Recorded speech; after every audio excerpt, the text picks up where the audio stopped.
Hey everybody, welcome to episode 5 of Back and Forth. We're reporting live with lead pastor Jason Ishmael, back from Florida. Reporting live, like some kind of weatherman. Yeah, Joan Calamezzo. Yeah. Let's go. Right.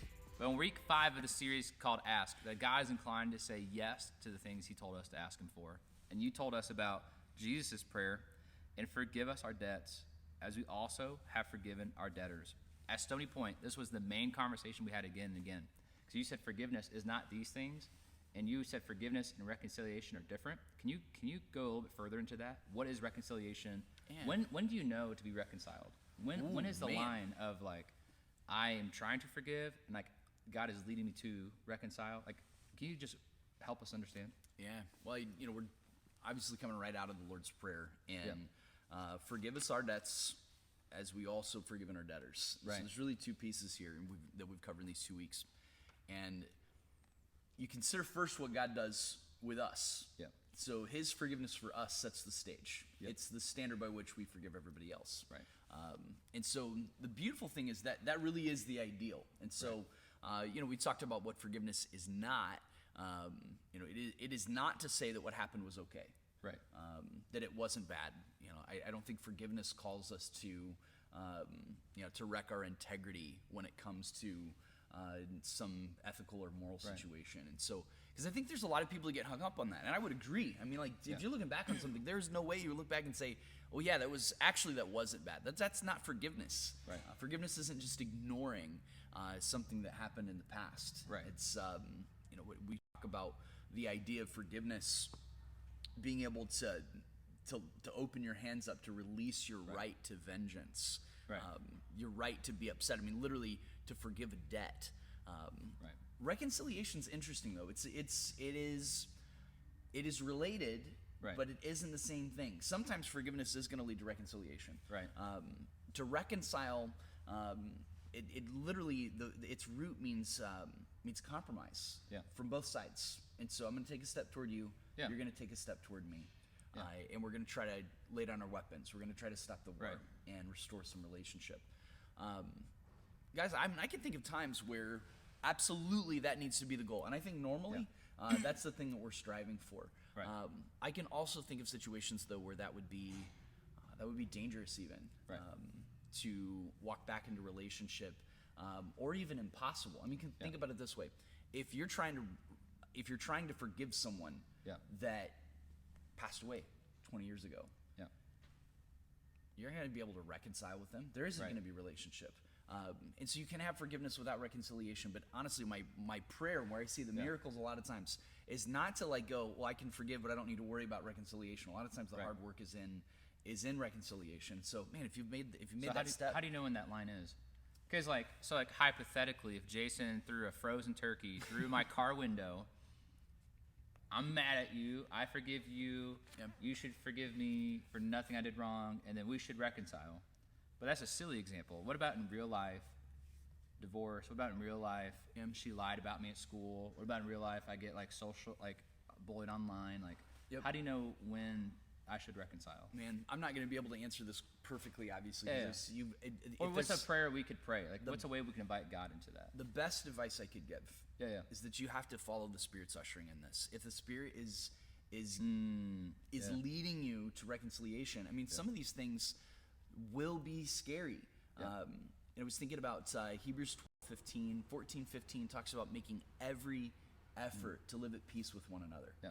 I mean, like that's the thing he puts out in front of us. Like, make every effort to live at peace with one another. And I find myself so many times making every effort to do the opposite, making every effort to maintain the offense and to keep the wound fresh instead of, it's crazy. You think about some of these things and we act like they happened yesterday. Yeah. We feel like they happened yesterday. And sometimes it's even worse than when they just happened because the wound gets worse as we go. And so making every effort, Hebrews 12:14 and 15.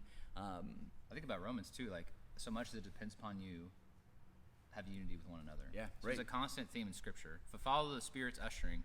The other thing I want to talk to you about is that you brought us to Luke 17. Yeah. And you're like, this is one of my favorites, I hope you guys are like, ugh, I've heard it so many times. So I heard so many people say, like, what does it mean to have God increase our faith? So we prayed over our campus. I know several people at all of our locations, we're praying that God increase our faith.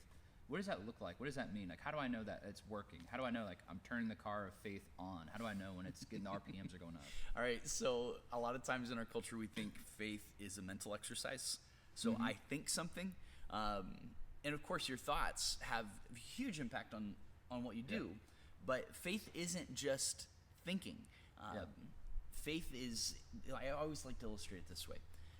If I were to brag about like doing some kind of crazy stunt, and maybe you went base jumping or some wild thing, and I just described the entire scene to you, I've done this absolutely incredible stunt, and you're like, wow, that's incredible. Like, and then I'm like, well, I mean, I didn't actually do it. I thought about it, but I didn't actually do it. I thought about it so much, I might as well have done it. And you're like, no, you don't get credit unless you've actually done it.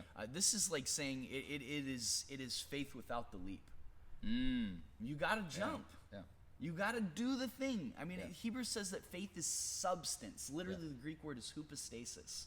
It's a title deed or a receipt of something that you can't see, that was bought and paid for. I mean, it's that kind of sureness, that kind of confidence. And so when I'm asking for God to increase my faith, I'm not just saying, hey, can you help me think better about this? But I actually I want to walk in that thinking. Man, that's the hard part, though. And that's where I get the disciples in Luke 17 saying, Jesus, please, would you increase my faith? Because he's asking them to do something that is hard, but he's also not asking them to do something that he's not doing himself. So follow the Spirit's leading, and then faith. Like, increase our faith. Let him, like, pray for it, ask him for it. But as we turn the ship, and as we go to Star Wars Episode 10, or in the last couple episodes of this series, we're looking at what this weekend? We'll keep going. What's coming? In the Lord's Prayer. And lead us not into temptation. That's right. But deliver us from the evil one. And I'm actually, don't miss this, because I'll make a point of this. There's so much debate around the words of the Lord's Prayer. And so lots and lots of discussions around that. Literally, it ends with evil one. It is deliver us from the evil one. And to think about the notion, I think about 1 Peter 5:8. The devil's like a roaring lion. He's prowling around seeking somebody to devour. What a powerful image. Deliver us, God, from the evil one. How many of us, there isn't a person alive that isn't battling temptation all the time. And here's God saying, ask me. Ask me to help you. Ask me. And so, come on, why don't we ask him? We ought to be asking him all the time. So there you go. That's next week. I'm excited, man.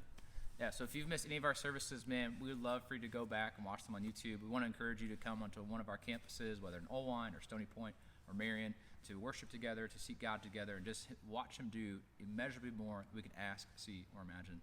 Until we see you guys next time, Jason will be on the TV screens.